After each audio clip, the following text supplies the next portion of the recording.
8 mois, il y a eu trop de blabla. Aujourd'hui, le pouvoir jox nañ ko majorité à l'Assemblée nationale. D'aucuns diront que peut-être 6 mois ou 8 mois, c'est peu pour faire des réformes. Aujourd'hui, ils ont la majorité à l'Assemblée nationale. Est-ce que yaakaar nga ne que dinañ dugg maintenant ci yenn rupture par rapport ak seen programme topp seen programme, avoir les coups des franches pour justement dérouler et avoir un changement systémique?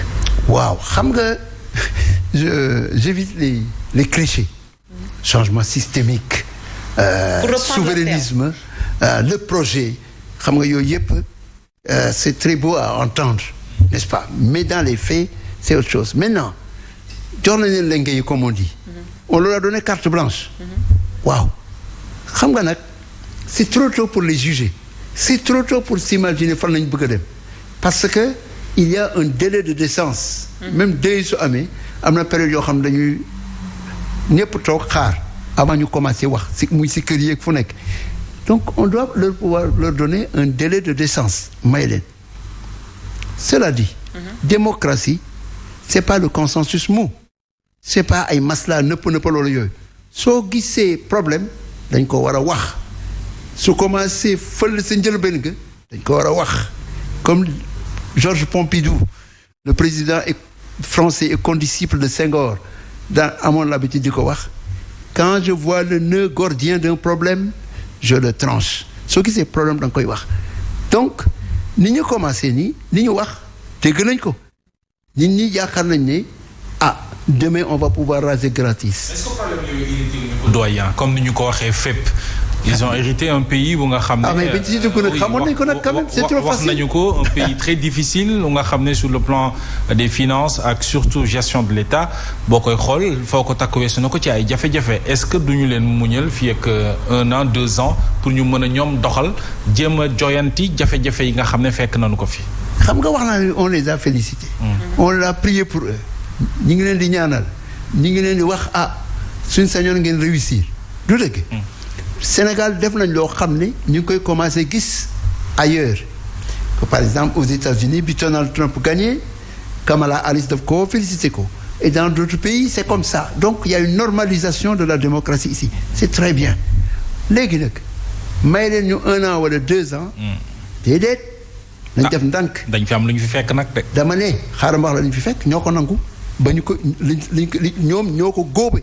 nañ ko li ñu góobee nañ ko gar xam nga ñoom ñoo si dugal seen bopp il faut que ñu assumer ko suñ ko mënul bu ñu indi ay layam yi je répète dégg nga nañu xam li ñuy wax parce que tamit soo waxee 1 an 2 ans mais 1 an 2 ans du doy yow xam nga l'économiste Ndongo Samba Sylla qui est un brillant économiste il dit que d'ici 2029 Sénégal danañu war a rembourser 11 000 milliards de dollars de 11 000 milliards de francs CFA de dette donc 18 milliards de dollars mais xam nga ñaata valeur sur le produit intérieur brut la.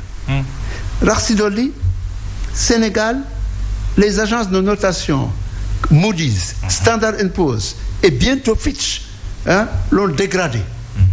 rax si dolli Sénégal la semaine dernière dem na si marché de l'UEMOA à titre pour lever de l'argent.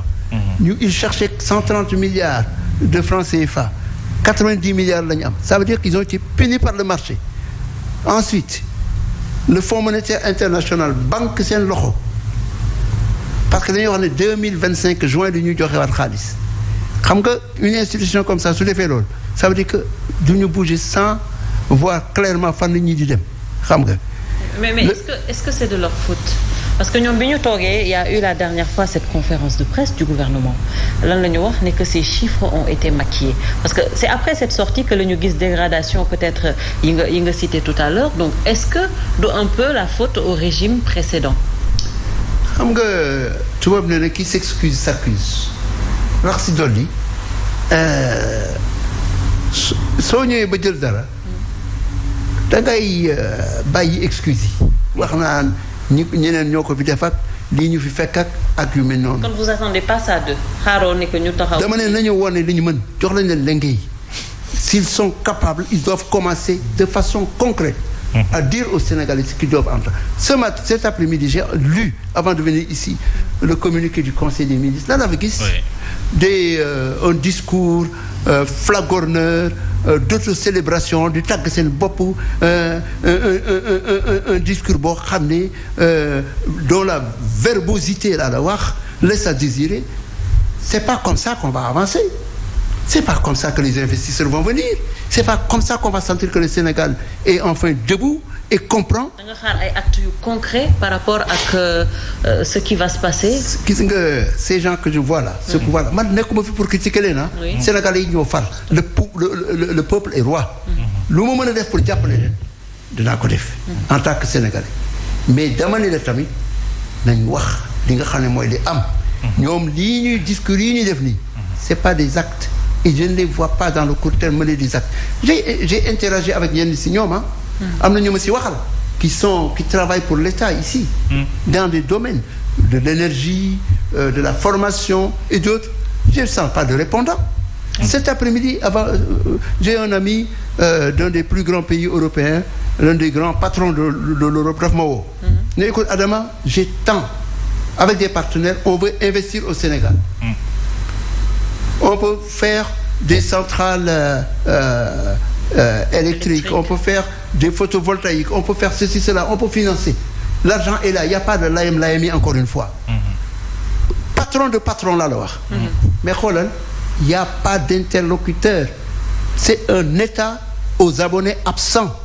Et ces gens-là, s'ils ne sortent pas de leur cocon, là la wax, dans la compétition internationale nit ñi fenn nañu jëm nañu bàyyi wax ji. Mais qu'ils ont été approchés, est-ce qu'ils ont été approchés par rapport ak loolu? Kan moo leen di approché? Parce que c'est intéressant ce que kan moo leen di approché? Kan moo leen di ay approché? partenaires yu bëgg a investir au Sénégal. Mais il y en a beaucoup, c'est pas benn su ma waxee. C'est pas benn, il y en a beaucoup. la la wax. Mais est-ce que jaar nga fi nga war a jaar? Bu fekkee Sénégal moo la ñor aussi doyen. soo soxla nit ñi dama ne moi j'ai toujours l'habitude de dire que un État africain.